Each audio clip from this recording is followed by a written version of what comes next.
Olá, meus amigos, novamente estou aqui para apresentar mais uma parte desse vídeo fantástico que eu tenho apresentado nos últimos tempos. A proposta do canal não é bem mostrar esse tipo de assunto, porém o que eu vejo que é muito importante a gente também explanar alguns assuntos e é um pouco diferenciado para que as pessoas possam também entender um pouquinho mais sobre como é que funciona a materialidade e a existência humana.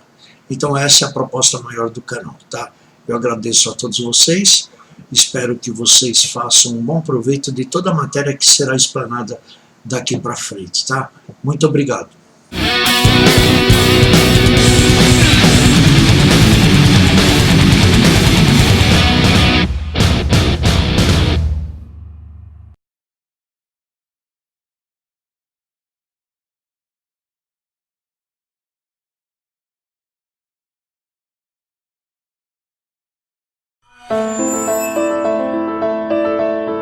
The Pythagorean philosopher Plato hinted enigmatically that there was a golden key that unified all of the mysteries of the universe. It is this golden key that we will return to time and again throughout our exploration. The golden key is the intelligence of the Logos, the source of the primordial Om. One could say that it is the mind of God. With our limited senses, we are observing only the outer manifestation of the hidden mechanics of self-similarity. The source of this divine symmetry is the greatest mystery of our existence. Many of history's monumental thinkers, such as Pythagoras, Kepler, Leonardo da Vinci, Tesla, and Einstein, have come to the threshold of the mystery. Einstein said, "The most beautiful thing we can experience is the mysterious. It is the source of all true art and science. He to whom this emotion is a stranger, who can no longer pause to wonder and stand wrapped in awe, is as good as dead. His eyes are closed." We are in the position of a little child entering a huge library filled with books in many different languages. The child knows someone must have written those books. It does not know how.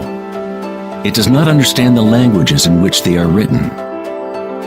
The child dimly suspects a mysterious order in the arrangement of the books, but doesn't know what it is. That, it seems to me, is the attitude of even the most intelligent human being toward God. We see a universe marvelously arranged and obeying certain laws. Our limited minds cannot grasp the mysterious force that moves the constellations. Every scientist who looks deeply into the universe, and every mystic who looks deeply within the self, eventually comes face to face with the same thing: the primordial spiral.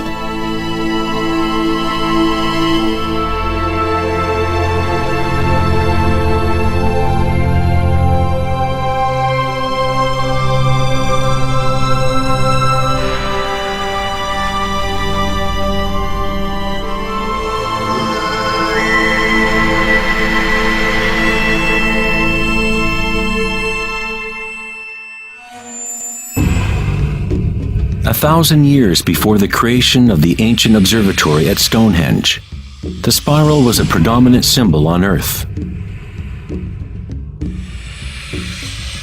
Ancient spirals can be found in all parts of the globe.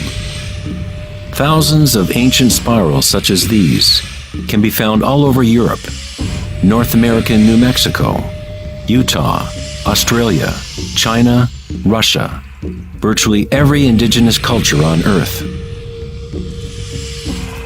The ancient spirals symbolize growth, expansion, and cosmic energy, embodied within the sun and the heavens.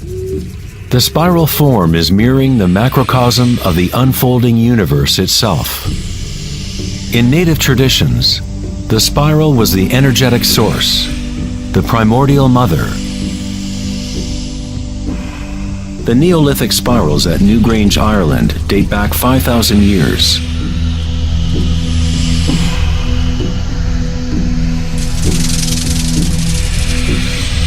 They are 500 years older than the Great Pyramid of Giza, and they are just as enigmatic to modern observers. The spiral goes back to a time in history when humans were more connected to the Earth, to the cycles and spirals of nature, a time when humans were less identified with thoughts. The spiral is what we perceive to be the torque of the universe. Prana, or creative force, swirls Akasha into a continuum of solid forms. Found at all levels between the macrocosm and the microcosm, from spiral galaxies to weather systems, to the water in your bathtub, to your DNA,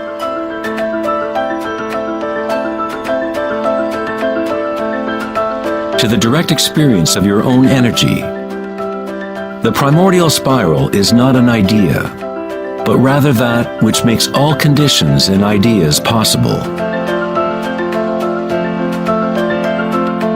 Various types of spirals and helices are found throughout the natural world. Snails, sea coral,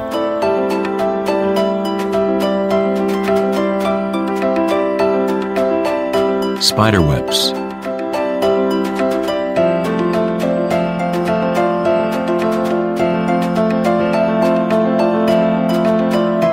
fossils,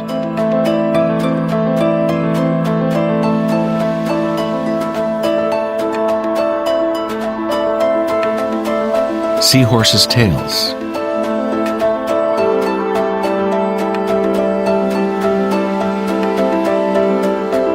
and shells.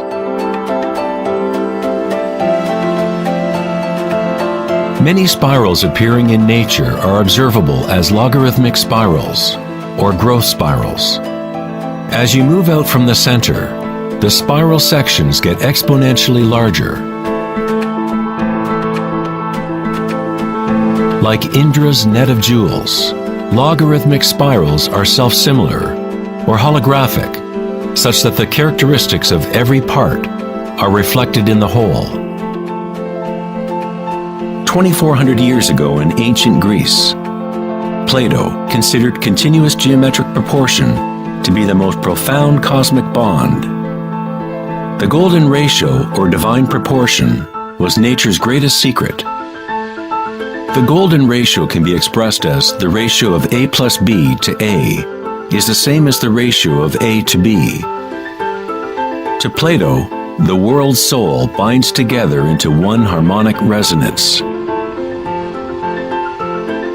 The same pentagonal pattern that exists in a starfish or in a slice of okra can be seen in the path of the planet Venus, traced in the night sky over an 8-year period.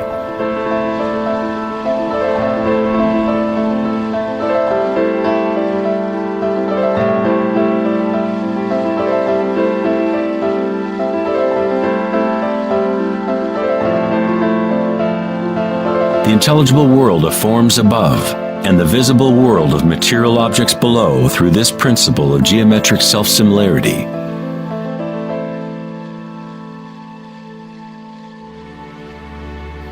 From the self-similar spiral patterns of the Romanesco broccoli to the arms of galaxies, logarithmic spirals are a ubiquitous and archetypal pattern.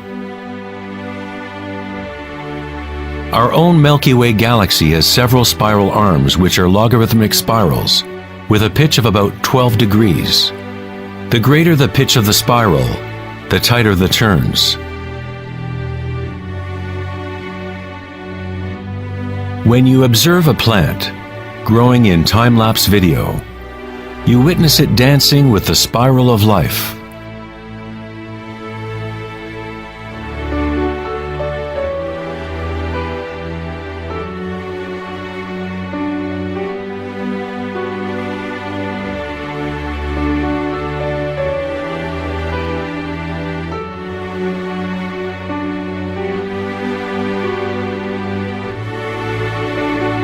A golden spiral is a logarithmic spiral that grows outward by a factor of the golden ratio.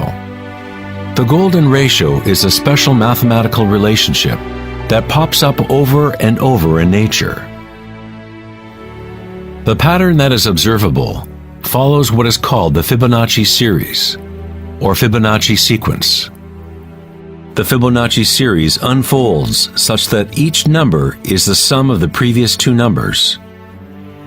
The German mathematician and astronomer Kepler discovered that self-similar spiral patterns are observable in the way leaves are arranged on stems of plants, or in the floret and petal arrangements of flowers. Leonardo da Vinci observed that the spacing of leaves was often in spiral patterns. These patterns are called Filotaxis patterns, or leaf arrangement patterns.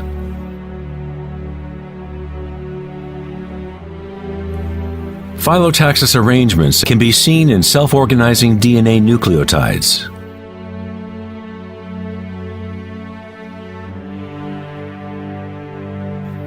And in everything from the family trees of reproducing rabbits to pine cones, cacti, to snowflakes, and in simple organisms such as diatoms. Diatoms are one of the most common types of phytoplankton, single-celled organisms that provide food for countless species throughout the food chain.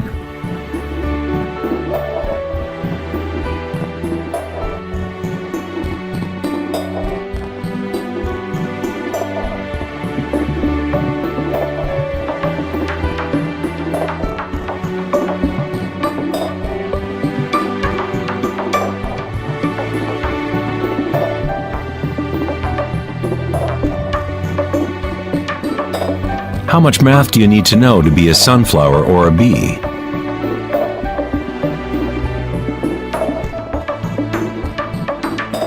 Nature doesn't consult the physics department to grow broccoli. The structuring in nature happens automatically. Scientists in the field of nanotechnology use the term self-assembly to describe the way complexes are formed, such as in the initial hexagonal phase of DNA formation. In nanotechnology engineering, carbon nanotubes are comprised of a similar arrangement of materials. Nature does this type of geometry over and over, effortlessly, automatically, without a calculator. Nature is precise and extremely efficient. According to the famous architect and author Buckminster Fuller, these patterns are a function of time-space. DNA and honeycomb are the shape that they are for the same reason a bubble is round. It is the most efficient shape, requiring the least amount of energy. Space itself has shape and allows only certain configurations for matter, always defaulting to what is most efficient. These patterns are the strongest and most efficient way to build architectural structures, such as geodesic domes.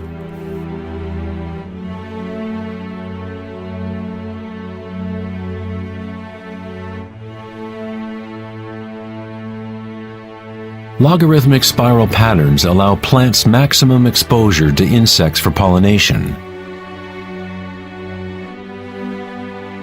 maximum exposure to sunlight and rain, and allow them to efficiently spiral water towards their roots. Birds of prey use the logarithmic spiral pattern to stalk their next meal. Flying in a spiral is the most efficient way to hunt.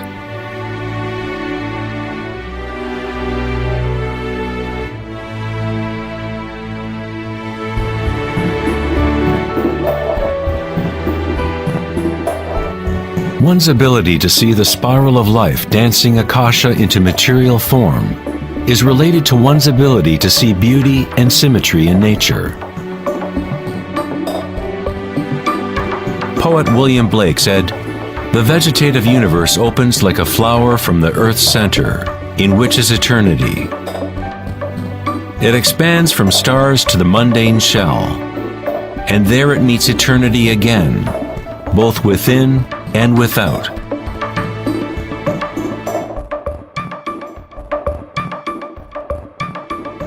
Bem, pessoal, eu acredito que vocês estejam gostando da matéria que está sendo exposta. Por isso é muito importante que vocês possam compartilhar esse material, que eu acredito que seja bastante informativo, para que as pessoas tenham uma consciência um pouquinho maior de como funciona toda a existência.